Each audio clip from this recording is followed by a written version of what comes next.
శ్రావణ మంగళవారం ఆఖరి వారం గౌరీదేవికి వాయనం ఇచ్చుకుంటున్నాను. అమ్మ మంగళ గౌరీదేవి, ఇస్తేనమ్మ వాయనం పుచ్చుకున్న వాయనం, ఇస్తేనమ్మ వాయనం పుచ్చుకుంటున్న వాయనం, ఇచ్చుకుంటున్న వాయనం పుచ్చుకుంటున్న వాయనం, ఇచ్చితే కోరితేనమ్మ వరములు, ఇస్తేనమ్మ వరములు. నా చేతి వాయనం ఎవరు అందుకుంటున్నారు? గౌరీదేవి అందుకుంటుంది. తల్లి జగన్మాత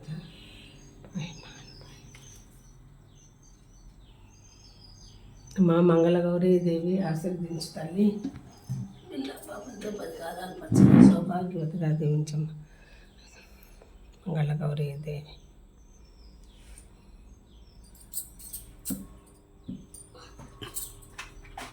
ధూపం వేస్తాను, సాంబ్రాణి ధూపం.